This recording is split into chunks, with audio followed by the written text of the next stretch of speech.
பூஞ்சோலை மாணவர்கள் அனைவருக்கும் வணக்கம். இன்னைக்கு ஹிஸ்ட்ரி ஓரியன்டான ஒரு முக்கியமான பாக்ஸ் பார்க்க போகிறோம். என்ன அப்படின்னா, மகாத்மா காந்திக்கு வழங்கப்பட்ட பதக்கங்கள் 3 பதக்கங்கள் வழங்கியிருப்பாங்க. சரியா? இந்த 3 பதக்கங்கள் என்னென்னு சொல்லி பார்ப்போம். ஃபஸ்ட்டு தென்னாப்பிரிக்காவில் மனிதாபிமான செயலுக்கு பணியாற்றியிருப்பார். அதுக்காக கெய்சர் இ ஹிந்த் அப்படின்ற தங்கப்பதக்கம் கொடுத்துருப்பாங்க. ஃபஸ்ட்டு தங்கப்பதக்கம். அடுத்து 1906 ஆம்புலன்ஸ் படையில் இந்திய ஆர்வலர்களோட ஒரு அதிகாரியாக செயல்பட்டிருப்பார்.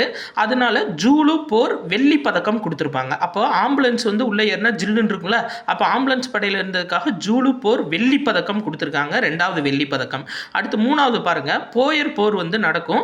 அதில் தூக்குப்படுகை ஸ்ட்ரெச்சரில் துணை கண்காணிப்பாளராக இருப்பார். அதுக்காக இவருக்கு போயர் போர் வெள்ளி பதக்கம் கொடுத்துருக்காங்க. அப்போ 3வது வெள்ளி பதக்கம். ஒரு தங்கப்பதக்கம், 2 வெள்ளி பதக்கம் கொடுத்துருக்காங்க. இதை எப்போ திருப்பி கொடுப்பாரு அப்படின்னா, ஒத்துழையாமை இயக்கம் ஆரம்பிக்கும் போது இந்த 3 பதக்கத்தையும் திரும்ப கொடுத்துருவார். சரியா? அதாவது 1919 ஜாலியன் வாலாபாக் படுகொலைக்கு அப்புறம் ஒத்துழையாமை இயக்க ஆரம்பிச்சிருப்பாரு. அதனால இந்த 3 பதக்கத்தையும் திரும்ப கொடுத்துருப்பாரு. திரும்ப கொடுக்கும்போது அவர் என்ன சொல்லியிருப்பார் அப்படின்னா, ஏகாதிபத்திய அரசு நேர்மையற்ற நியாயமற்ற வகையில் நடந்து கொண்டுள்ளது, கிரிமினல்கள் போல நடந்து கொண்டுள்ளதுன்னு சொல்லியிருப்பாரு. இந்த மதிப்பையோ அன்பையோ என்னால் இருப்பு வைக்க இயலவில்லை அப்படின்னு சொல்லியிருப்பாரு. இது எந்த புக்கில் இருக்குன்னா, 12th ஹிஸ்ட்ரி புக்கில் 3rd லெசன், இந்திய விடுதலை போரில் முதல் உலக போரின் தாக்கம் அப்படின்ற லெசனில் இருக்குது. நன்றி.